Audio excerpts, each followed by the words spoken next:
Okay everyone, I'm back. Hope you got some popcorn, some candy, and some soda. Or some iced tea if you're Wendy with an I or Maria Tortilla. Let's continue on with part 5 of my reading on Puss and Yeezys. Now where did I leave off? Oh yeah, Barney and Puss and Yeezys were actually splitting up for a little bit to check out some of the sights in Milwaukee. During the middle of the day, Barney stopped by at Pizza Ranch to order himself some lunch. And he gorged himself on so much pepperoni pizza, mashed potatoes with chicken gravy, and some yummy southern fried chicken.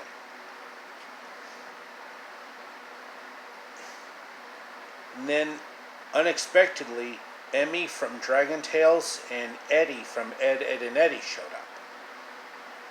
Hey Barney, what you doing? Just the typical eating and gorging myself. Oh, I see that. Well, Emmy and Eddie, what are you guys doing here? Just the usual eating and looking around. So, we've got pretty much something in common. Knowing that Emmy is the sweetest and cutest leader, of Dragon Tales, and Eddie is obviously the top dog in terms of scamming people for jawbreakers from Ed, Edd and Eddy. Wait, how'd you know about our traits? I've seen your shows.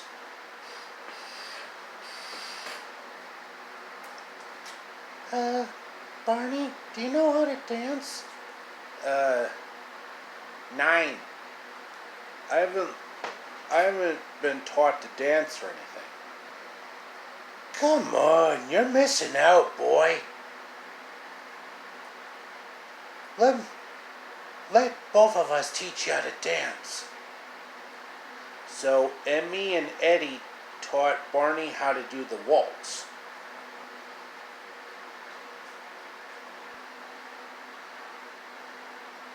Later that night, Puss and Yeezys was actually watching the Royal Rumble pay-per-view at the fairgrounds. Well, it's not one of those televised shows, it's one of those house shows. You know, the ones that are not televised on TV? Yeah, get him, John Cena, get him. Use that attitude adjustment on Hulk Hogan. Yep, there was actually a match between John Cena and Hulk Hogan, who were actually tag teaming with Stone Cold Steve Austin and Terry Funk, respectively. And that's the bottom line, 'cause Stone Cold said so.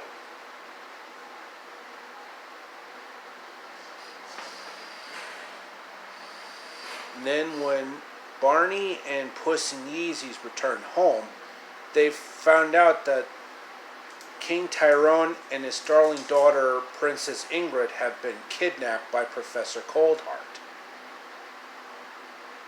And he left a note for them. Dear pesky annoyances, if you want the king and princess back, you have to challenge me at the Royal Rumble. Puss, do you know what this means? Yeah, Professor Coldheart is behind all of this. We got no choice but to challenge him at the Royal Rumble, which is actually the main event in WWE, formerly known as WWF. Come on, let's get a move on. So Barney and Puss and Yeezys arrive in time at the fairgrounds. And there'd be a lot of challengers trying to get them at every single moment.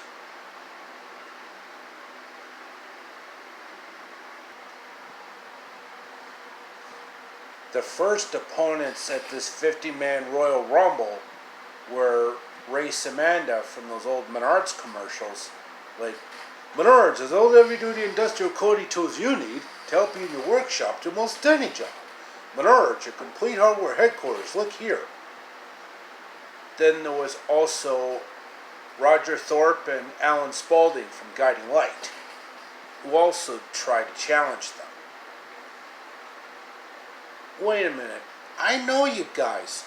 You're Alan Spaulding and Roger Thorpe from Guiding Light. I love that show. Can I have your autograph? Sure thing, kid. Arigato gozaimasu. Dankeschön. Okay, no more fanboying around. It's time to whip ourselves into shape. So, Puss in Yeezys used his German suplex on Alan Spaulding and Roger Thorpe. Then the next batch of challengers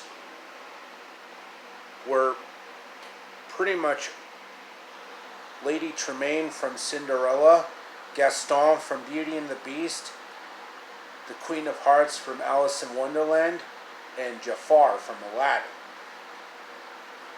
And Barney used his Kamehameha and then his Gallic gun on them, and that took care of them.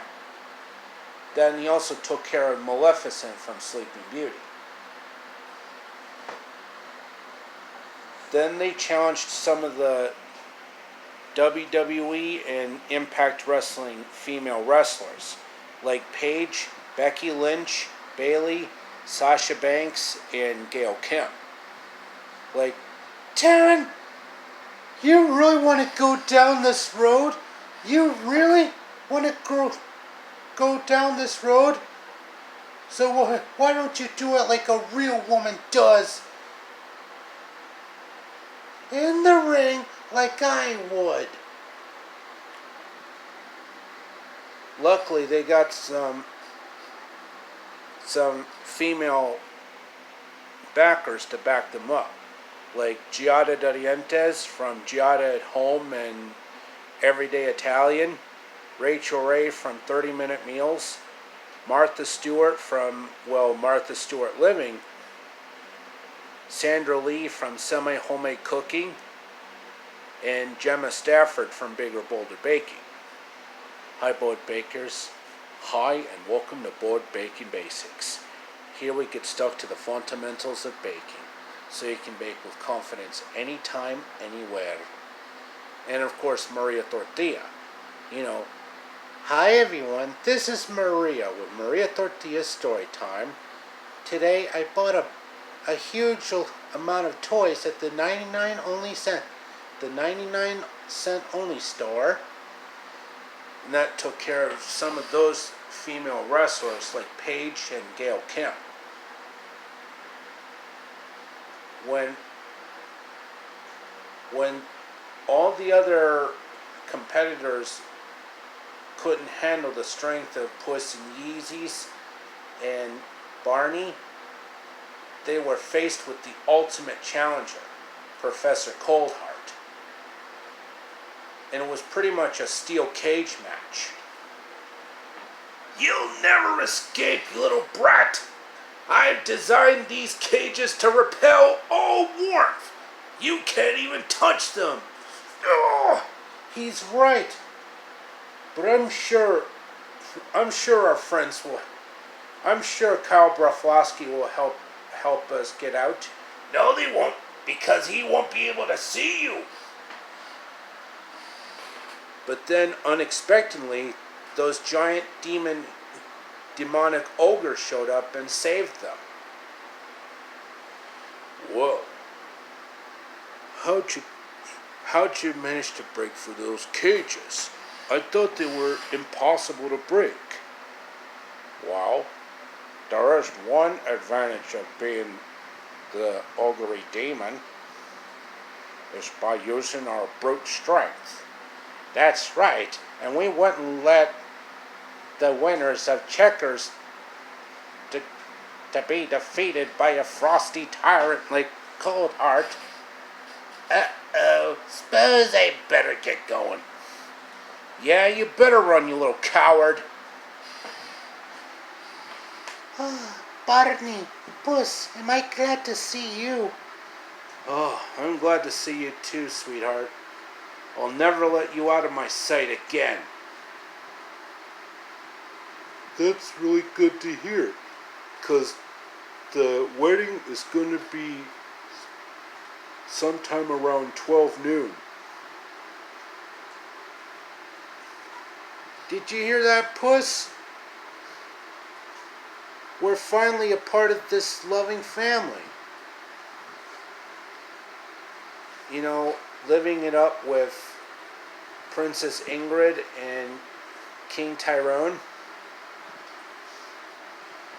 So, the day is saved and they won the Royal Rumble. So, Barney and Ingrid had a remarkable wedding, like the ones on Guiding Light. Yes, even Roger Thorpe, Alan Spaulding, and Alexandria Spaulding actually showed up at the party. And it's not the Marge Dusay version. It's actually the Beverly McKenzie version. The one who left Guiding Light in '92. Which was when Joe Farron Phelps was the executive producer of the soap opera at the time. And boy, did they have a feast at the wedding. Everything from German to Japanese to Chinese to French to Mexican to Korean to Thai to Danish to Norwegian to Swedish to Brazilian. And from Arabic to Egyptian to Russian to Bulgarian. And from Hebrew to Persian. And Barney and Ingrid danced a lovely waltz, set to Tchaikovsky's Pas de Deux from the Nutcracker Suite. And they all lived happily ever after, por siempre felices. And that, mein Freunde, is my take on the classic Puss in Boots story, aka Puss in Yeezys. The reason I changed the story from Puss in Boots to Puss in Yeezys, because I wanted to make the story sound more cool.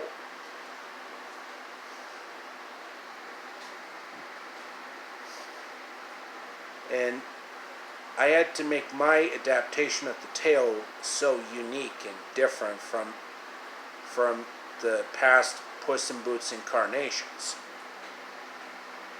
Okay, that should be it for the video for today, folks. I hope you enjoyed it. Like, subscribe, comment. And as always, amigos, au revoir, auf Wiedersehen, sayonara, adios, and arrivederci. And make sure you click that bell icon so you'll get notified when I upload new videos. And I'll be back with another video shortly, so stay tuned. And take care, amigos.